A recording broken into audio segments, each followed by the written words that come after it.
We're going to go ahead and get started. There's still some seats, of course, in the front row. Come on up and join us.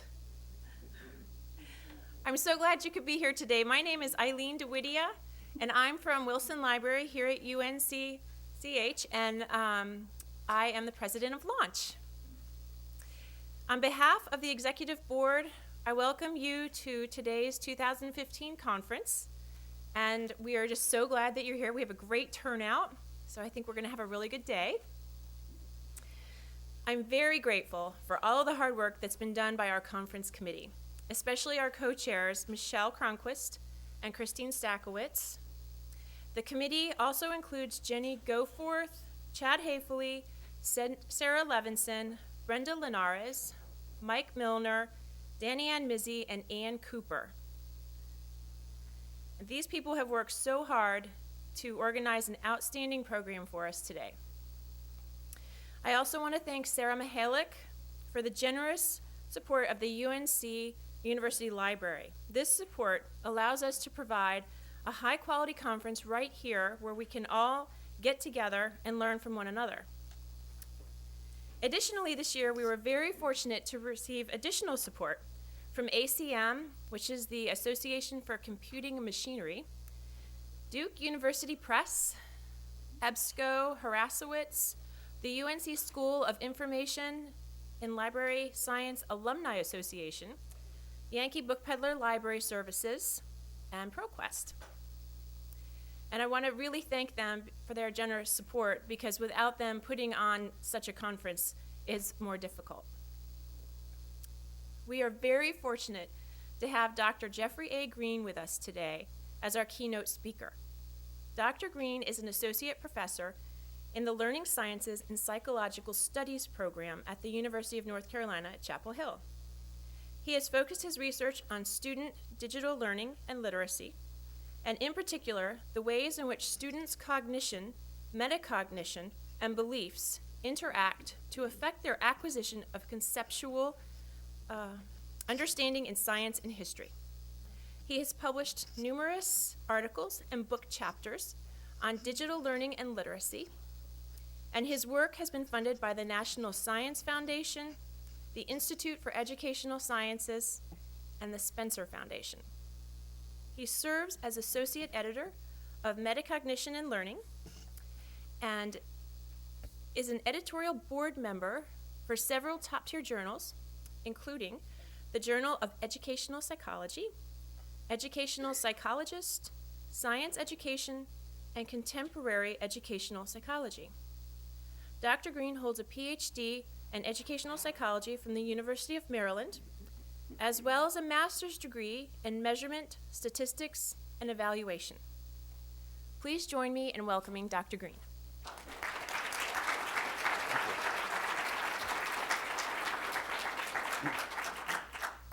Well, thank you very much. Good morning. Good morning. It's nice to see you all here. It's wonderful to spend some time with you. I was so pleased to be invited. I walk around a little bit. I hope that's okay.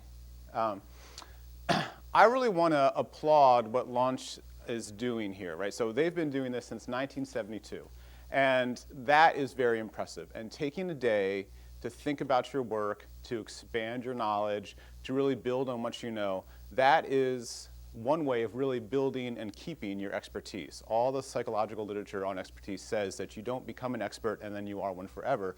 You have to keep working at it. So what you're all doing today is really wonderful, and I really want to applaud LAUNC-CH and CH. LAUNC-CH for doing this. Give them a round of applause for the conference.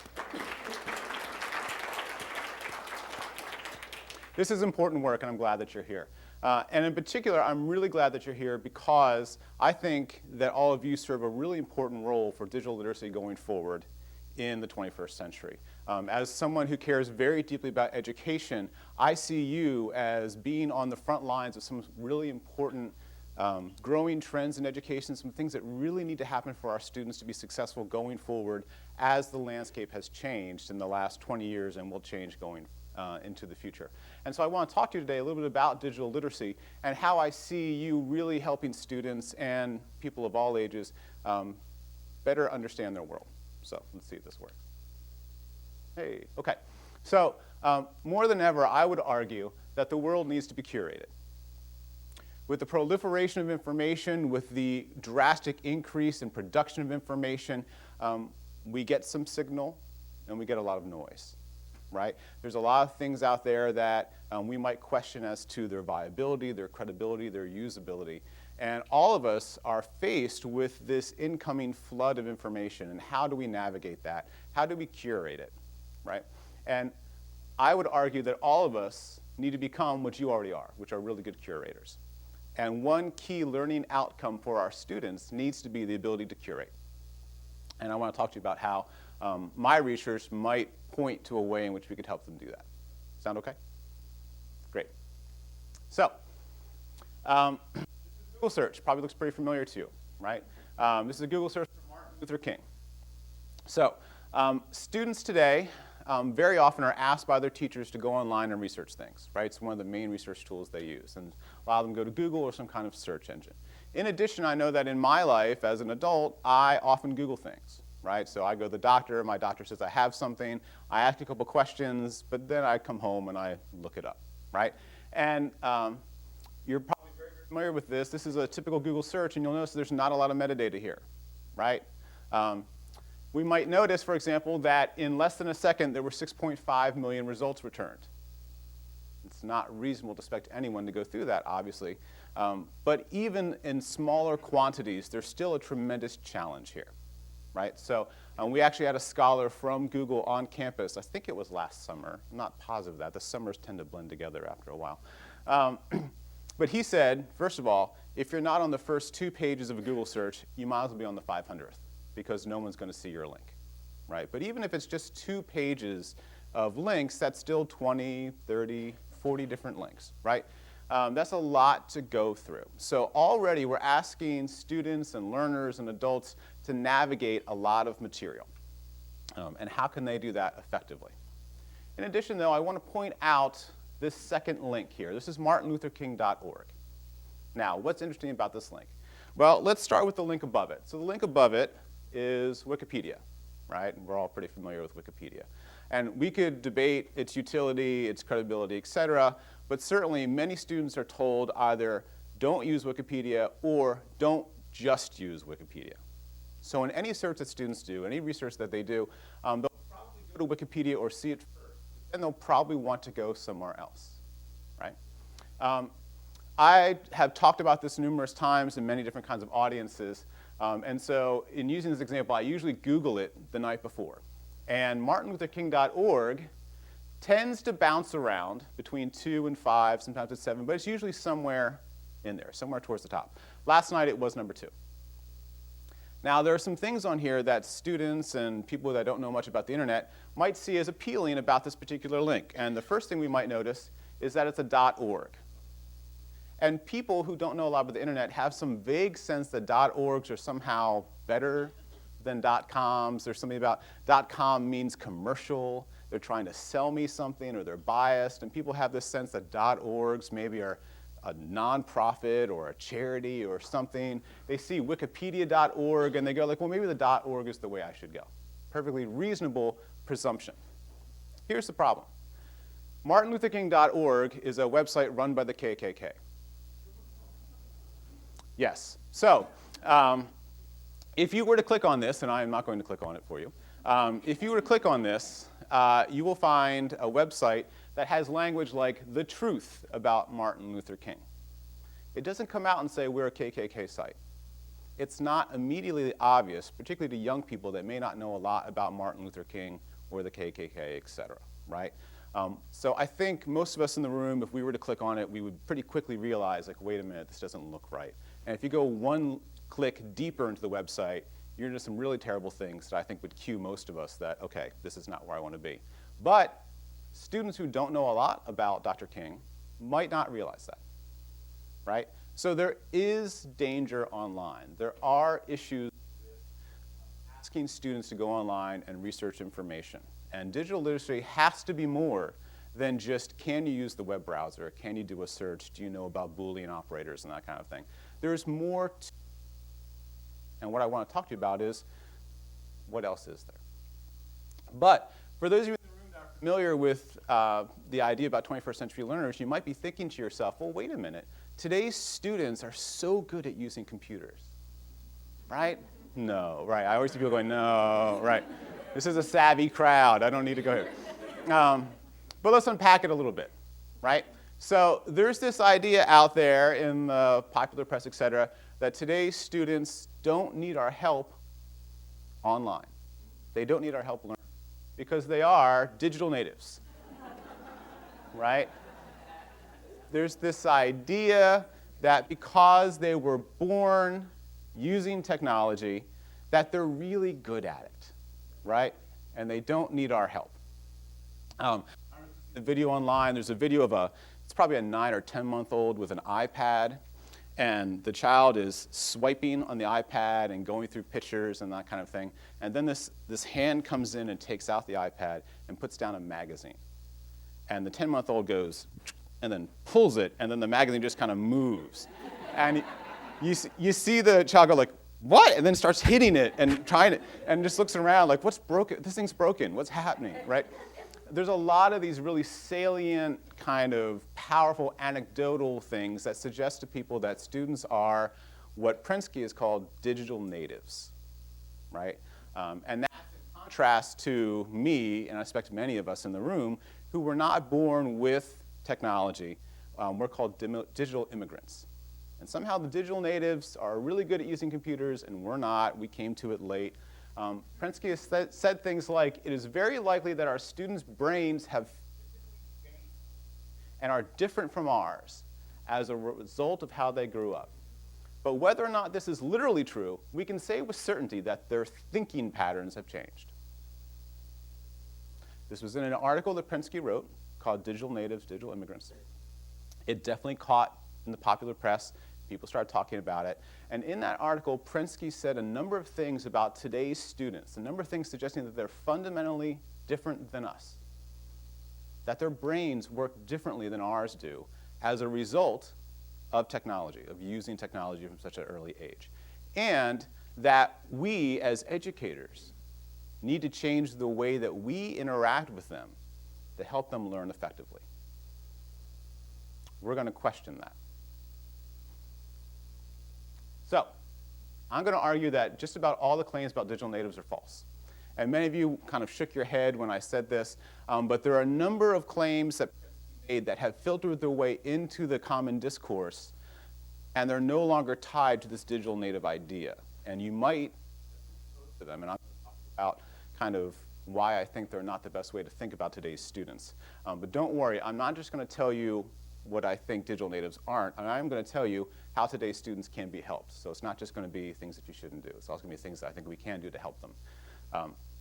I'm reminded of an article I read by a neuroscientist in the UK. She's a very famous neuroscientist, and there's a lot of what she calls neural myths out there, these kind of popular press ideas about how your brain works, like there's left-brained and right-brained people. Not true. That doesn't work.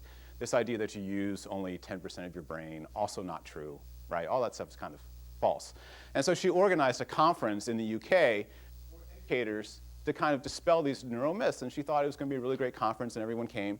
And at the end, there was a kind of, how was this feedback form? And people wrote, I guess I'm glad to hear that these things aren't true, but you didn't tell me what is true. You didn't give me anything to do. All I know is what I'm not supposed to do. I'm not going to do that.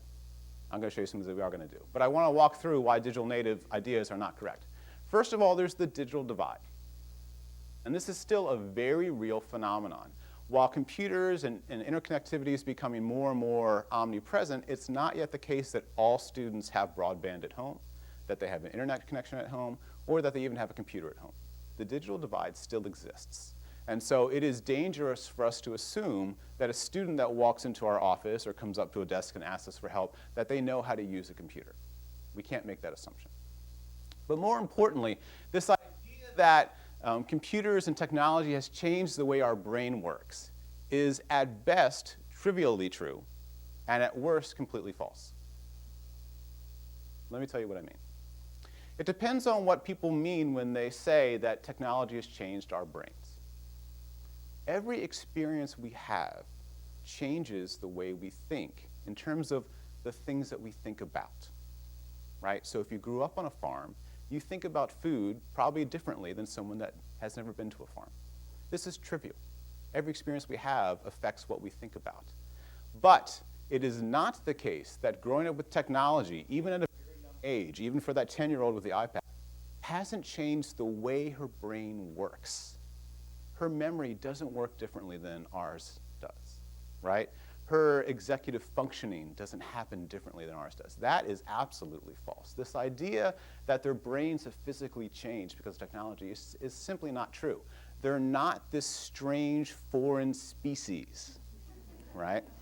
There's a term out there that today's students are Homo sapiens. And I guess the Z means somehow they're different. I don't really know why Z. It's not clear to me. But it's simply not true, right? They're not different than we are. They have the same needs and the same physiological functioning that we do, right? But there are some things that we can talk about that is also in the popular press that we might want to question. And one is multitasking. Right? So we've all seen this. We've seen students nowadays, they've got the computer up, they've got a chat happening on their phone, the TV's on. I have students tell me, I can't write a paper without the TV on, without talking to people. I just can't focus. And Prensky actually said that today's students, because of technology, actually need to multitask, that they can't learn without it. Not true. Why is that not true? Well, I think I understand how people get there. And the example that always comes to mind for me is driving and learning how to drive. I don't know about you, but when I first learned how to drive, it took all of my cognitive energy. I mean, I had to remember, right, 10 and 2, right? I had to remember to keep checking the mirror. I was thinking about the traffic laws. I was very nervous about what was going on around me. And so if someone tried to talk to me like my father, I'd be like, shh, shh, I'm driving. Stop. You're going to kill us both, please. It felt overwhelming. But with time and practice, driving became more automatic. All of a sudden, I can drive and play with the radio, talk to my father. I can put some fries in my lap and eat them as I drive, right? And so that feels like multitasking. It feels like I'm able to multitask. This is great. Here's the problem. That's not multitasking in the way that Prensky and others think about it, and the way students think about it. True multitasking is doing two or more cognitively complex, conscious things at once. Things you have to think about, and we can't do it. Our brains are serial processors when it comes to conscious thought. We think about one thing at a time. Now, we can switch, right? We can switch really quickly. I can be working on a paper, and my 8-year-old runs in to show me his latest Lego creation, and I can turn and say, hey, that looks great. Wow, that's really cool. Okay, Daddy needs to write, and then he runs off, and I go back to the paper, right? But that was switching. I wasn't doing two things at once. And the research shows that the more times I have to switch, the poorer my performance is, and the longer it takes me to do it. And that's been shown time after time. But you get students today and adults, parents, who say, well, my kid's a 21st century kid, and they need to multitask. No, they don't, right? That's bad news. They need to learn to not do that, right?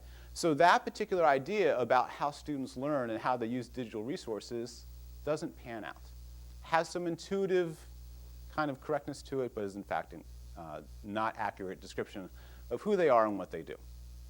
So we can put that aside. They don't need to multitask to learn online. They don't. There's something else that's very popular. There's something out there that people have been taught in education schools. Sorry. So I am guilty. My folks are guilty of this. It's in the popular press. It gets mentioned a lot. My neighbor is actually a doctor, and she has been taught this idea and told when you work with patients, you need to consider this. It's very, very common, and whenever I talk about it in sessions like this, there's 25% of the room that looks aghast when I say it. So brace yourselves, okay? I don't mean at all to criticize, and if you're a big believer in this or you've done a lot of work in this, it's completely understandable because a lot of folks that look like me, that are in positions like mine, have said this to you. But the other thing that people say that today's learners differ on compared to us is their learning style. There's no such thing as learning styles. So I'll let that sink in for a second. Now, learning, wait, there's rumbling, uh-oh. You're turning on me, I can feel it, come back. The desire for learning styles, the instinct and the use of learning styles comes from a wonderful place. It comes from a place of wanting to help students learn more effectively.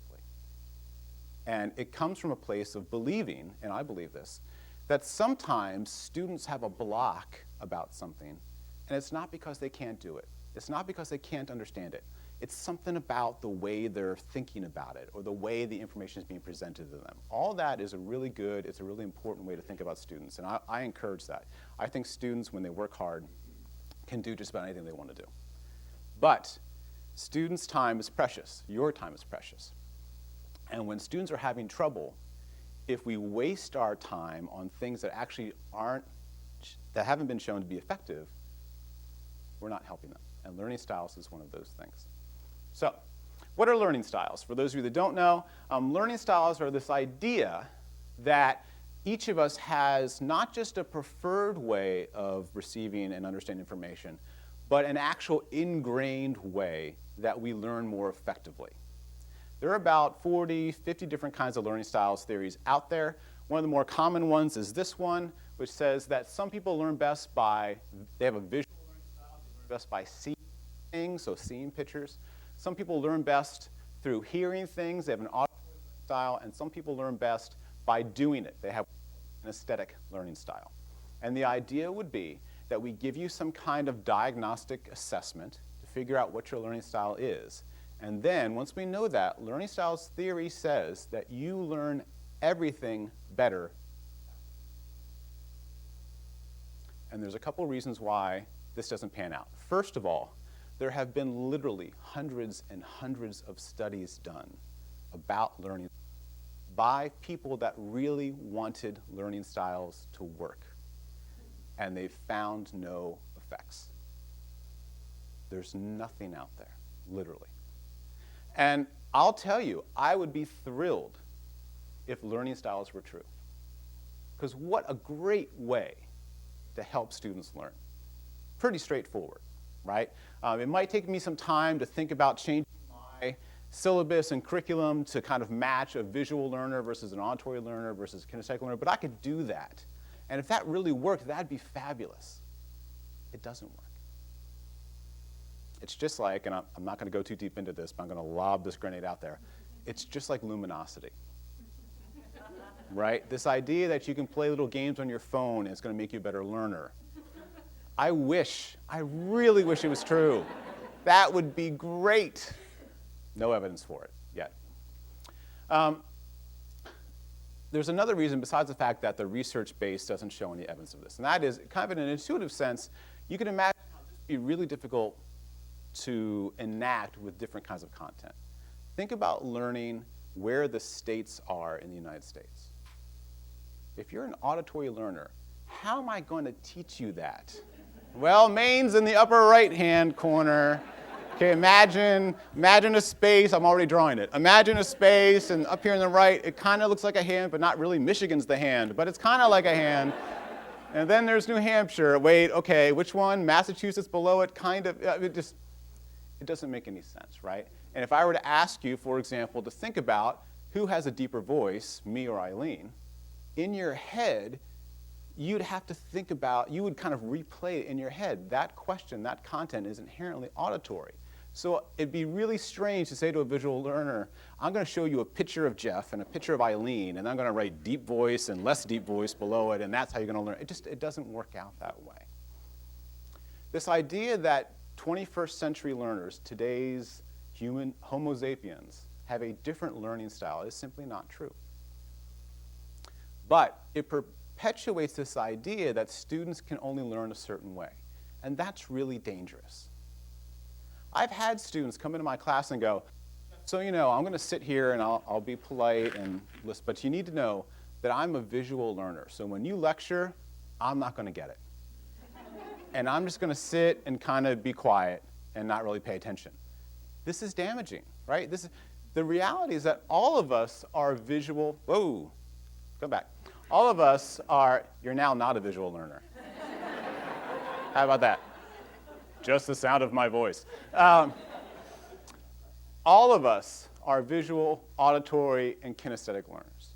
The more ways we encounter information, the more likely it is that we'll understand it, the more likely it is that we'll remember it, the more likely it is that we'll be able to do it. And learning styles theories sometimes are helpful in challenging educators to think about different ways of presenting material. That's great. But we don't want students or educators believing that Jeff is only one kind of learner. Jeff's a kinesthetic learner, so I'm going to let him roam around in the back of the room while we teach, because he really needs to walk around. It's not a good way to do it. So we have all this evidence that this idea about digital natives is false, that today's students are somehow fundamentally different than us. Simply not true. So the question then becomes, how can we help these people deal with what is a very real challenge in our world? And that is the tremendous proliferation of information and access to information. How can we help them be good critical consumers of all the information they're receiving online? That's the real question. And it's not about, first of all, they do need the help. They're not digital natives, right? Even when we sit down and work with students and watch them, what we find is that even the ones that are really savvy, they can use a web browser. They can use 10% of the features in Word, like the rest of us. But they don't show effective curating skills online. It's pretty rare. That needs to be taught. They need to learn how to do that. How can we help them to learn to do that, right? So it's at this point, as I said, that many folks in the room get kind of frustrated with me. Jeff, all you telling me is what students can't do. What can they do? How can we help them do better? Let's get to that, right? Let's get to that point. So I would argue that as educators, we need your help. I wish this wasn't the case, but it is often the case that what teachers tell me is that I have so much content to teach, I don't have time to teach people how to learn. They all care very deeply about it. They want their students to be successful, but they say, my curriculum is packed, and to get to where I need to get to for the end of course test, I just don't have time to sit down with Jeff and explain to him how to learn. But all of you encounter people at a time in which they are ready and often need help. They come up and say, I don't know how to do this. That's an opportune moment to say to them, tell me what you're doing. Tell me how you're learning.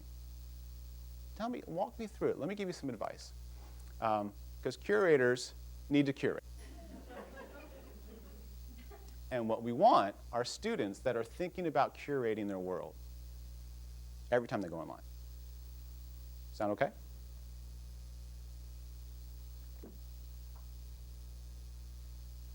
So, digital literacy, to me, involves the knowledge and skill to understand tasks, plans, navigate, critique, and integrate multiple sources of information, monitor and adjust their learning, and build towards examined understanding. And that term's not a common term. Examined understanding is really not just knowing what, but also why and how. And if you look at many of the standards for education that are coming out today, be they the next generation science standards or Common Core, et cetera, all of them emphasize it's not enough to know what. Not enough to know that the universe is sun-centered and not earth-centered, but people need to know why. Why a model of the solar system, it's not the universe, sorry, the solar system. Why model the solar system that has the sun at the center and not one with the earth at the center? How do we get to the point where we like one model better than the other? What's the evidence? What's the argument? If you understand not just what, but why and how, you've achieved examined, and that's what we want our students to get to. We don't want them to click on martinlutherking.org, write down what they see, and go, I'm done. That's dangerous. So let's get there. The first way to get there is something called self-regulated learning. And this is an area of my research. And the basic idea kind of gets back to something that some folks have some familiarity with, the marshmallow test. Anyone ever hear the marshmallow test? A couple folks? Okay. The marshmallow test has achieved some duly deserved notoriety in the common zeitgeist. But let me explain to you what it is. So the marshmallow test is this. We bring, say, a 4 or 5-year-old into a room. We sit them down with an experimenter or a researcher. And there's a plate with a marshmallow right there. And we say to the child, listen, I'm going to step out of the room in a minute. And when I leave, if you want, you can eat this marshmallow. But if you're able to wait until I come back in 10 minutes, I'll give you 2 marshmallows. And then the researcher leaves. And what we see is that some children eat that marshmallow right away. Boom, marshmallow, you know, bird in the hand's worth 2 in the bush, forget it, I'm going to eat this marshmallow. And some kids are able to wait. They're able to self-regulate. They're able to delay gratification. They're able to inhibit their natural response, which is, I'm going to eat that marshmallow right now, and make a plan and say, you know what, I'm going to wait because I know there's a bigger reward down the road. Some children can do this. Some children have some trouble with it. The children that are able to delay gratification, that are able to inhibit that natural response, on average, have higher grades, better careers, all these things later in life they tend to be better on. So we think self-regulation is important. The good news is it can't be taught. It can be learned. It can be improved. It's not something fixed, right? So even the child that gulps down that marshmallow right away can learn to more effectively self-regulate. And this applies to learning as well. It applies to working online with digital resources. I don't know about you, but sometimes when I Google things, I see that there's a video that might be helpful. And I click on it, and more oftentimes than not, it's on YouTube. And I watch the video I'm looking for, and then I look to the right, and there are all these videos that are related, right? Related video, and some are more related than others, right? And sometimes I'll click on one of those related videos, and then I click on another one, and 4 hours later, I'm watching old Aerosmith videos and reliving high school. It's not good. When I do that, and I go, it's 4 hours later, and I'm not done with what I initially came online to do, that's a failure of self-regulation on my part. Okay? That's just one way in which we want students to be thoughtful about what they're doing. We want students to take control of their learning. We want students to be reflective about what they're doing and to guide themselves accordingly. So this is a standard kind of cycle of self-regulated learning, right? And we'll start at the top. It's really important to understand what task you're trying to do. And it's amazing how much variance there is in how students understand tasks.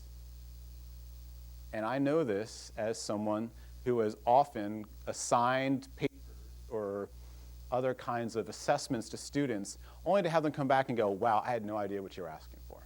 And I go, I thought that was really clear. No, it wasn't, right? That is sometimes some students are better than others at assessing that. They need to make a plan. Some students do, some students don't. They all should. They need to enact good strategies. They need to monitor how well things are going while they're learning. And then, depending upon their success or lack thereof, they need to evaluate that and adapt accordingly. And all of these things have specific instantiations online I want to talk to you about. But this basic process, you see it, you might go, well, yeah. But the reality is that many students don't think to do it when they go online.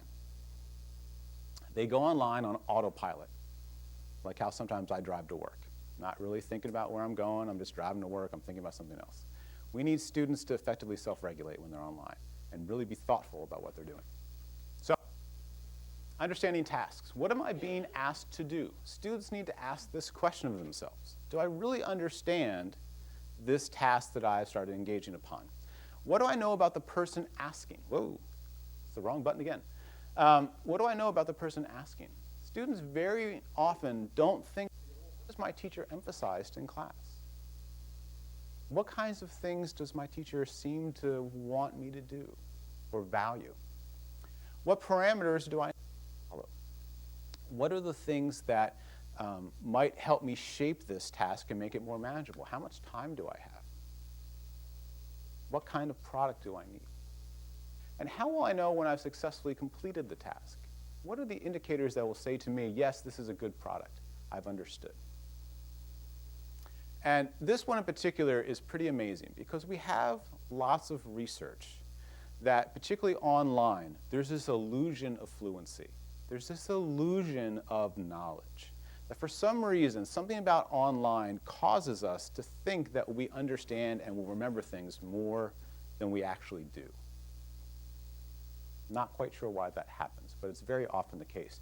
You have a student go online and research something, and they get done, and you go, think you're going to remember that in 10 minutes? And they go, yep.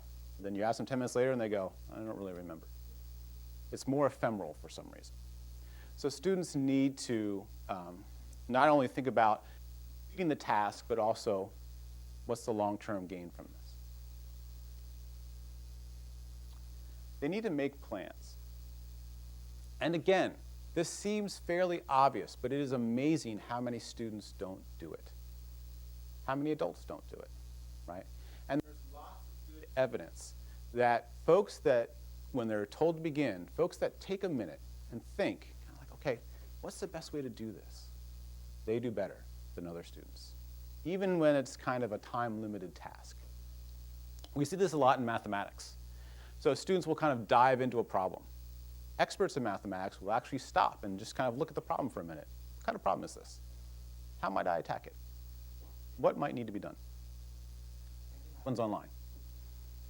Students plan, they go online as often, well, I'll Google it. Maybe that's not the right way to go. Maybe you need to think more than just the first step. Right? Getting students to start thinking that way, to make that salient for them, is really important. And one of the roles that you can play is helping students recognize that importance. Don't just dive into researching. Stop for a second. Let's talk about a plan. What do I need to learn? What is it that I'm trying to understand? And what do I already know about it? Thinking and learning is often the reorganization of things that we already know and the connection of new ideas to things that we've learned previously. So thinking first about what you already know can really help you identify what it is that you need to know and how to learn it more effectively. Students often don't do that. We need them to do that. What strategies are most efficient and effective? This is a tricky one because the vast majority of students have a very limited toolbox of strategies, and many of those strategies are not so great.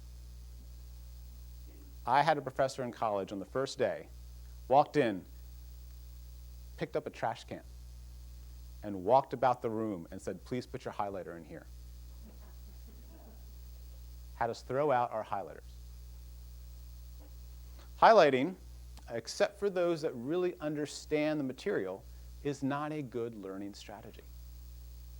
Think about it. When you're entering into a new area of learning that you're not familiar with, we having a problem? I'm going to put a backup on you. We seem to get some interference on that one. Okay.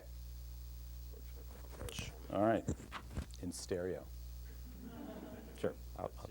Okay. Yeah, I got it. Thanks. So when you highlight, I really feel like I work at Best Buy. All right. Let's see if we can make this work.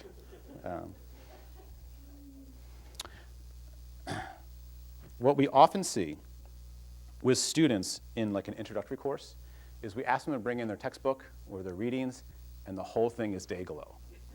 The whole thing is highlighted, right? And that's an indication that they don't know enough to know what's important, right? Contrast that with people in their major, in their senior year. When they highlight much less because they know, right? So that strategy, that strategy is not a great strategy for students that are just starting out. And there's other strategies that aren't that great either. One that's really great, that gets a bad rap nowadays, is testing. There's a lot of well-founded, justified concern about over-testing in schools. That's not the kind of testing I'm talking about. I'm talking about self-testing.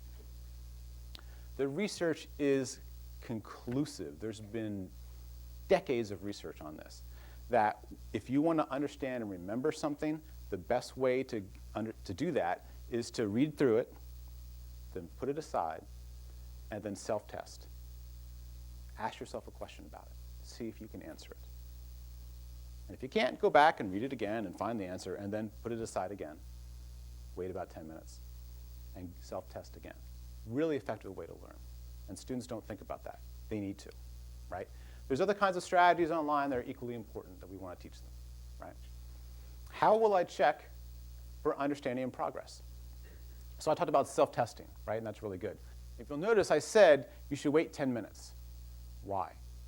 Because in 10 minutes, it kind of decays out of your working memory.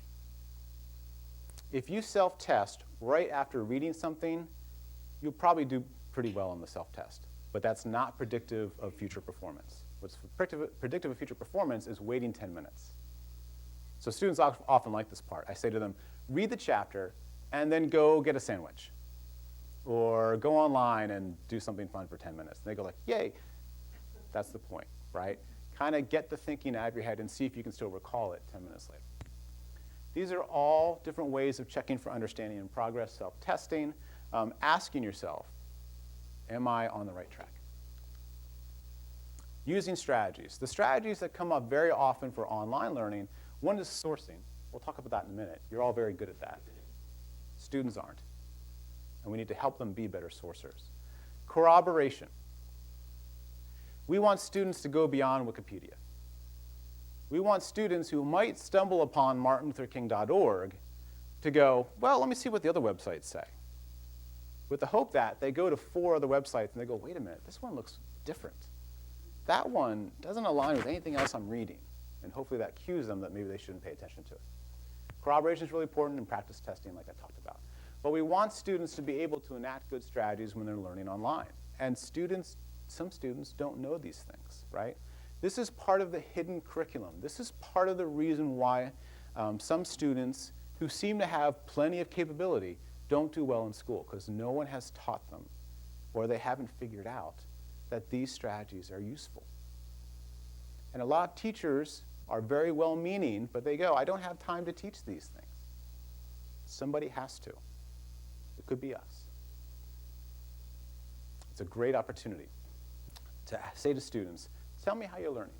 Tell me what you're doing. Let me model for you some different things of how I go about searching online. Let me talk through how I go about sourcing and corroborating. That can be really powerful for students. Monitoring progress. This one is particularly tricky because it's informative and predictive of learning. But particularly for students that are struggling, it's hard. Think about it. Students are already using most of their cognitive capacity to understand some new idea. And you say to them, I know you're really focusing on driving, but I also need you to start monitoring how well you're doing. I need you to start thinking about something else too. That can kind of overwhelm them. Their initial performance might go down a little bit. It might get harder for them to learn at first when they're doing things like asking themselves periodically, how am I doing? Should I change strategies? Is my understanding of the task correct? Asking students to ask themselves those questions very often causes them some trouble. And that's when our role as kind of supporters and guides can say, I know this is making it a little harder. Trust me. It's going to pay off. Keep at it. You'll get it. You can make this more automatic. But they need our help getting through that. How well am I understanding? Will I remember this? And how efficient and effective are my strategies? Something else that students don't do. And what's really surprising is sometimes, particularly in college, the students with the highest GPAs in high school are the ones that struggle the most in college, at least at first. Because some of the students, for whatever reason, they got through high school on kind of horsepower. You know, they didn't have to do much. They kind of read the chapter, and then they were able to succeed in class. At some point, we all, no matter how much horsepower we have, at some point we hit a course or a class or a situation that requires different strategies than just reading. And the students that never had to do anything else, their toolbox is empty. And this is where we see some real problematic behaviors. This is where students start thinking that they've kind of reached the top of their ability. That's when they get frustrated. That's when they check out. We don't want that. What we want students to think is, listen, if you're having trouble, it's probably because of the way in which you're studying. You probably need to approach it differently. Let me expand your toolbox of strategy. Let me help you think of some different ways to do research online to find what you're looking for, right? That's where we need to get students to be. But many students, and in particular the ones that were really successful in high school, sometimes have a pretty empty toolbox of strategies. You could be the folks that could help them expand that toolbox. Evaluating and adapting. We're all creatures of habit. Your brain is the hungriest organ in your body. It uses the most energy. And so therefore, your body tries to regulate it by getting it to not think. Your brain doesn't like to think, to consciously think. Consciously thinking is slow and error-prone. What your brain wants to do is respond. Your brain wants to say, what did we do before? Let's do it again. Let's not think about it. And lots of times that works. It'd be kind of exhausting if every part of your day you had to really ponderously, consciously think about what you're doing. I guess I'm going to wake up now. What's the best way to wake up? I think I'm going to brush my teeth. How should I do that? Let me think. That's taxing. But nonetheless, there are times when we need to stop those automatic processes. We need to self-regulate those automatic processes and say, hold on. Normally, I would learn this way. Maybe I need to learn differently. And if I monitor effectively, if I'm watching how I'm learning and I notice that this strategy isn't working, if I notice that this highlighting thing's not panning out, that's the time when I need to force myself to do something that's hard and change the way I'm learning. We acknowledge that's hard. We help students figure out how to do that well. Do they need a new plan? Do they need new strategies? Do they need to better understand the task? And then they should really take note of it. That highlighting strategy hasn't been working for me for a while. Maybe I need to throw it out. I mean, it's my go-to strategy. I've got 5 different kinds of colors. I worked really hard to remember that blue is definitions and yellow is concepts and red, maybe I need to throw it out. And we need to help students do that. So, self-regulating in the digital world, helping students become more digitally literate involves getting them to break out of what is for many a pretty common and automatic process. Googling and then writing down what they find. We need to help them do that differently. They need to focus on what they need and nothing more. I know it's really tempting. There's a new Jimmy Kimmel mean tweets video with President Obama reading mean tweets. That looks awesome. Save it. Don't click on it. You'll have time later. We need to help them make plans to curate and navigate resources. We need to help them not just read, because there's this illusion of fluency. Students read things online. They get this sense that, yeah, I know that. I just read it. It's ephemeral. They need to do other things to really acquire that information and remember it for later. They need to monitor. They need to ask, how am I doing? Am I understanding? Am I meeting the goals of the task? Are my strategies working out for me? And if the answer to any of those questions is no, or I'm not sure, maybe they should change. Seems pretty straightforward, and yet many students don't think to do this. They're on autopilot, or they haven't been taught how to do this. This could be our role. And modeling for students how to do these things is really powerful. And the great thing is that we learn, as humans, we learn best from flawed models. And that might seem kind of counterintuitive, but the research shows this. If I'm modeling for you how to do something, I could do it wrong. You probably won't learn much. I could do it right the first time. You'll learn some stuff. But if I model how to do it and make a mistake or two and talk through how I notice that mistake and how I fix it, that's when you learn the most. Because we need to model just not just how to do things, but how to know whether you're doing it right and how to fix it if you've gotten off track. So when students come to you and say, I really need to learn about this, can you show me how to do it? It's one thing to go, well, let me show you the search engine, let me show you Boolean operators, let me show you some sourcing stuff. But talking them through the process and helping them see how you do it and how you get off track and then get back on track, those things are really powerful. So this is one aspect of what I think is a really important piece of digital literacy in today's world. There's one more.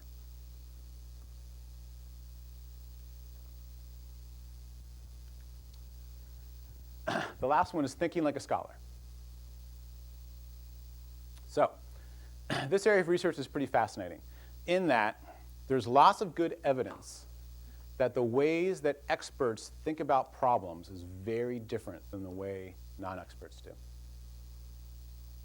And experts are much better at sourcing, at identifying good resources, at identifying poor resources and not using them. And this stuff is not intuitive. And so we need to help students understand what are credible, reliable sources within different disciplines, and how do they know that. So we want students to think like scholars. Scholars have very specific understandings of knowledge in their discipline and how knowledge is created in their discipline. What is knowing? And we know this, right? When we curate, one of the questions that we ask is this a good source? Is it a reliable, credible source? Some students don't know how to do that. Some students depend upon strategies like, well, .org sound like a good thing, I'll go with that. They need better strategies. They need more knowledge about how to do that. And we can help them think like scholars. And I'm going to show you a couple examples, and then we're going to wrap up. So, knowledge in science, huge issue, right? Huge issue in today's society. Because what we see is a tremendous amount of misunderstanding about what science is, how it goes about its work, and in particular, what we might call fallibility or credibility in science. A common misconception is that science provides us with definitive answers. No. Science provides us models of our world that work better than other models, and we choose the best model, right? So in science, we create these models of climate change, et cetera, and we test them against data. And we go with the correct model, with the best model, excuse me. We go with the best model, and if evidence comes along to suggest this model isn't working, then we throw it out and find a better model. We don't rely upon anecdote, like climate change isn't real because it's snowing outside, right? That's not a validated knowledge claim in science. But that's not intuitive to many students, right? And so students often need help thinking like a scholar, understanding what knowledge is in science. We can help them do that. Same thing happens in history. So I did some research at a prestigious Southeastern institution, and I interviewed some faculty in history. And one of the questions I asked them was, as a historian, what do you care about? Like, what knowledge matters to you in the discipline? And they said, it's kind of interesting because in History 101 in particular, there are kind of two kinds of students, right? One kind of student understands that knowledge in history is about trends, right? It's about the human experience over time. What can we learn about emergent processes, multiple causes? How can we understand, for example, the role of protest as a factor in political change? That's kind of a big idea in history. It would be considered good knowledge in history. They said some students come into History 101 and they get that. So we assign a paper saying, talk about the women's liberation movement, and they get that that's what we want. And other students really like tanks. And that's why they're in history. Because they want to know, like in World War I, the tanks were this big, and they had this kind of armament, and then in World War II, the tanks were bigger, and they had this kind of armament. And the historian said, this is the least interesting kind of knowledge in history. That's not what we're going for.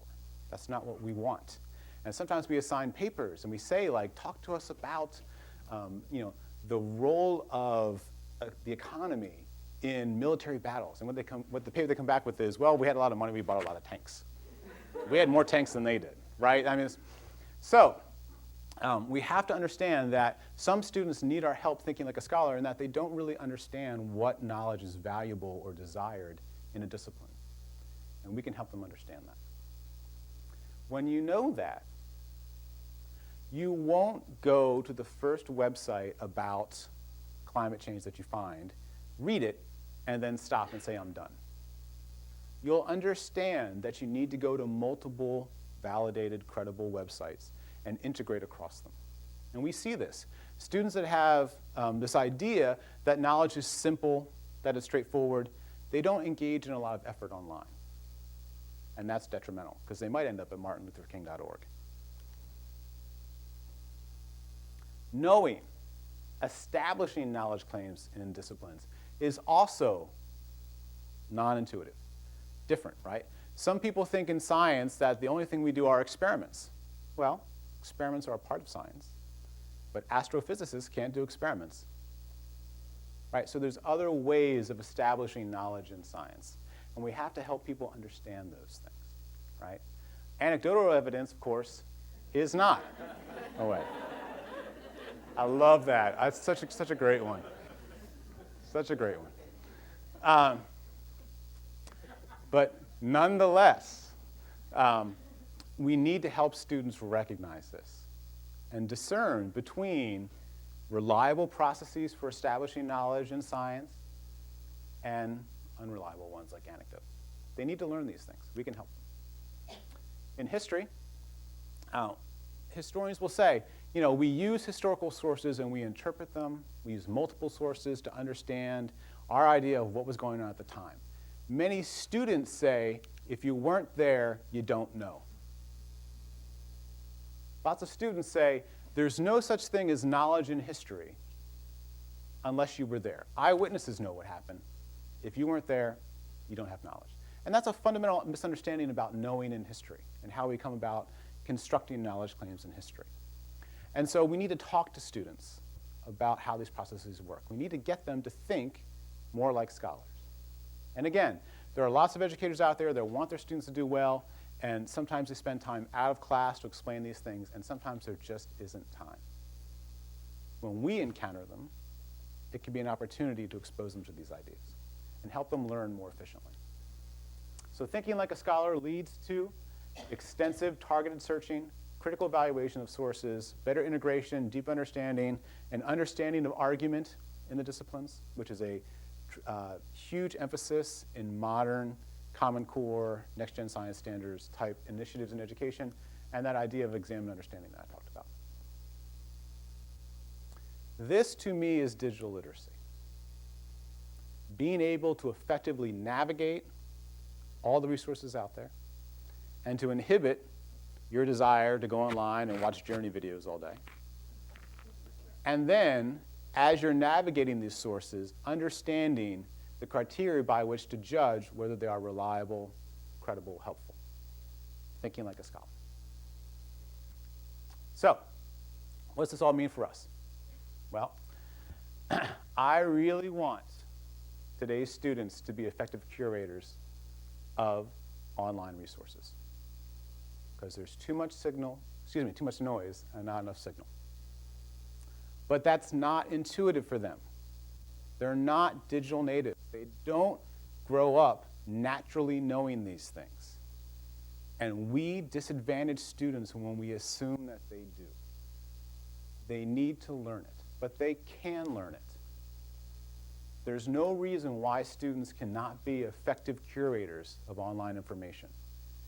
But it is not the case that we can assume they can do it on their own. Maybe a couple can, that's great if they can. The vast majority need our help. And that's a role that I think you can play, that I think all of us can play to help them be more effective. If you're interested in more information, this is a great place to start. I think the slides will be online, so you can get at this. But this is a nice article that starts outlining some of the urban legends that I talked about and points you to some information that is more helpful. I hope this has been helpful. It's always fun for me to talk to you. So I appreciate your time and attention. Thank you very much. I think we have a couple minutes if you have some questions.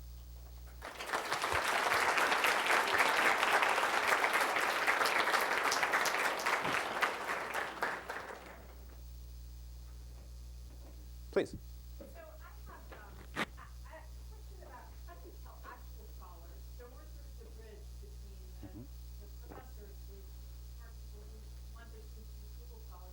They understand all this stuff about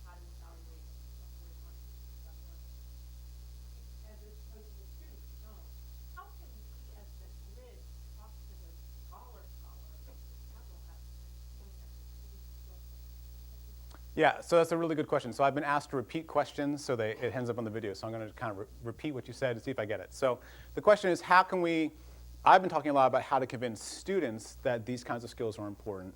The question is, how can all of us act as bridges to the faculty and the teachers to explain to them that these things are also important? So I think that's a really good question. And one way of doing that is by surfacing for these folks just how non-intuitive these things are. These skills are. Faculty kind of sometimes forget what it's like not to know a lot in an area. And what you can do is kind of say to them, if you had to learn about something outside of your discipline, how would you do it? And what you'll find is their skills are often pretty rudimentary. Expertise doesn't really transfer very well, right? So just because you're really good at biology and learning and thinking like a scholar in biology doesn't mean you're at all very good in psychology. And so by saying to them, just put yourself in your student's shoes and think about how difficult it would be for you to learn outside your discipline. That's one way to do it. Another way to do it is to say to them that the research shows that the best way for students to learn these ideas is in practice, in the process of doing it. I've talked to you today in kind of a decontextualized way, right? We're all sitting in a room, we're not really doing things. The best way for me to educate students about these ideas is to actually sit down with them with a computer and say, talk me through what you're doing. Let me show you some different things. And teachers and educators should be doing the same thing in their classes, right? So it's really helpful when a teacher goes, okay, here's a problem. I'm going to give you a minute to think about the problem, and then I'm going to solve it.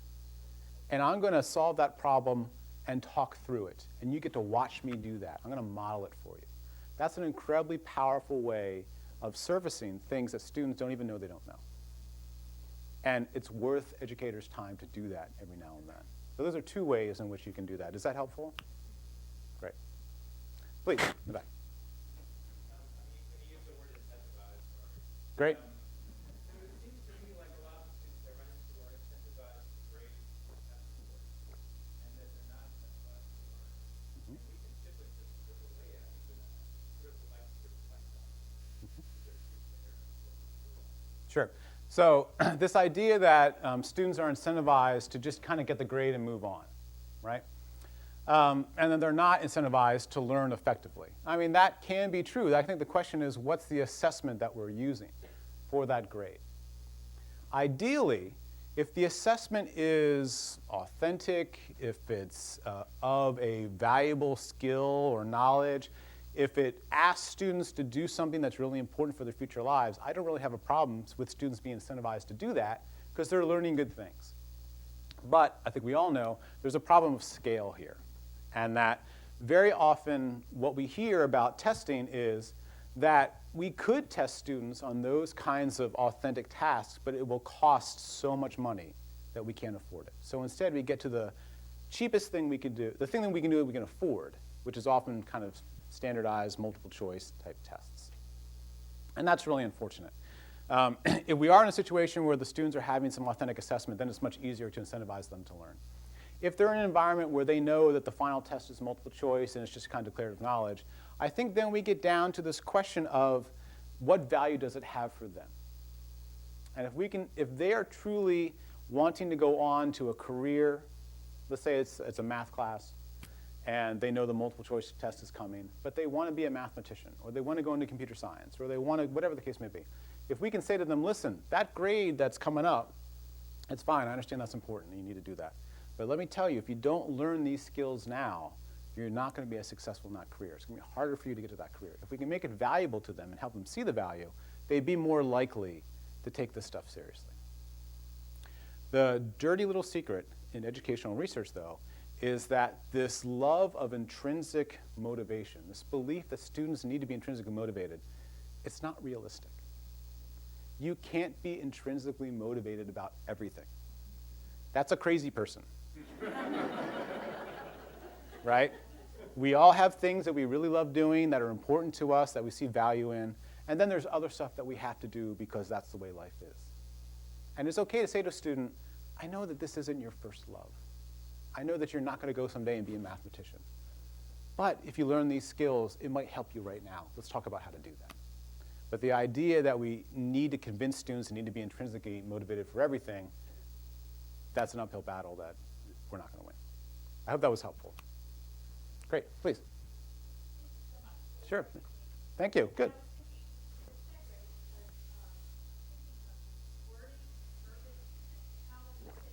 Yeah.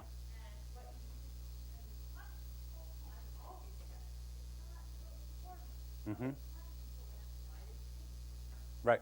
So I'm thinking that, learning styles, visual native, like when I first heard that term, visual, felt, but what you're getting at is how they learn, more than the terminology of Mhm. like, yes, they have grown up and on, Mm-hmm. but their learning is not the same as that digital native, like being able to Mm-hmm. do that. I know, very, very helpful. Okay. Thank you. Oh, good. Thanks. That kind of, way of Mhm. looking at work. Sure. Because I do think there are learning styles, Okay. I will say. Okay. But I think that's because they're learned, and because Okay. they get comfortable with things. And Mhm. I think that is what I have to learn, that I can learn it so today, and we can help each other learn. Right.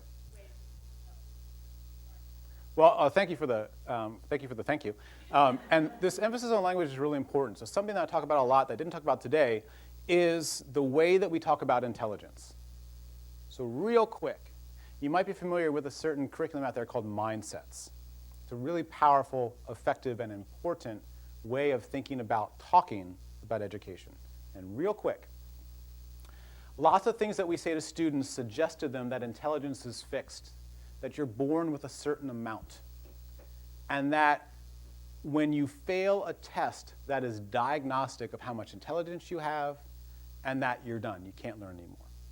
When we say things like, I'm not a math person, right? That says to students that there are math people and there are not math people.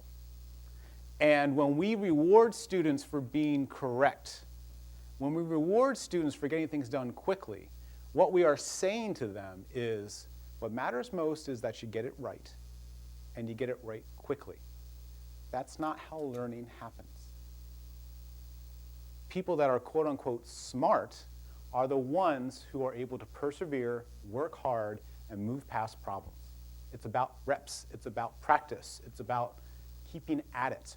But a lot of our language suggests to students that their intelligence is fixed. And the Mindsets curriculum actually asks people to reframe and rephrase their language with students. So rather than saying, you got that right, good job, which implies that what matters is that you got it right, instead what you say is, I can tell you really worked hard on that. Looks like it's really paying off. Great. You reward effort. You praise effort. And you make explicit that mistakes are okay. Mistakes are good things because they help us understand what we need to work on. So at my son and daughter's school, they say to the students all the time, don't say I can't do it. Say I can't do it yet. And that kind of language is really important. I think we probably maybe one more question. Okay, one more.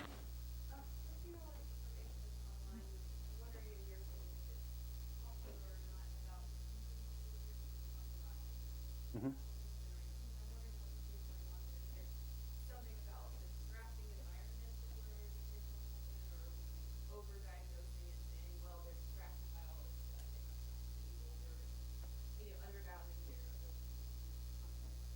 Right, so this is a good question about the increased diagnosis of things like ADD, attention deficit disorder, et cetera. What's kind of happening with that? I'm not aware of any evidence to suggest that it is definitively the case that there's something about our modern world that's leading to more clinically diagnosable ADD, right? I do think, though, that the internet is a fabulous psychological experiment, and we're all the pigeons. So real quickly, I'm going to give you an example. When I was in undergrad, I had to work in a psych lab, and we had to train pigeons to tap a button when a light came on to get food. And you would reward, so the pigeon would kind of wander around and kind of do all these random things, and when they just randomly hit the button, the light would come on, we'd give them the food. And eventually they would learn that when the light comes on, I hit the button, I get food. And then we started kind of like not always rewarding them for it. And what we found was that once they learned that the light and the button meant food and we didn't always reward it, they didn't just tap it sometimes. They were like, they just kept tapping it, right? Like, come on, I know it's going to happen. Twitter is that. Twitter is, boring, boring, boring, funny, yay, boring, boring, boring, right? It's this kind of response schedule, right? And I think the modern world to some degree is like that. There's so much information out there coming at us, and when we find something we like, it's so delightful that it leads to us wanting more of it. It's really a self-regulation thing for many students. True clinical ADD is different from that. And that's just my kind of personal opinion. I don't know there's a lot of hardcore evidence to definitively say that, but that's my sense of what's going on. Well, I think this was fun, so thank you. I think you probably have something else you need to do.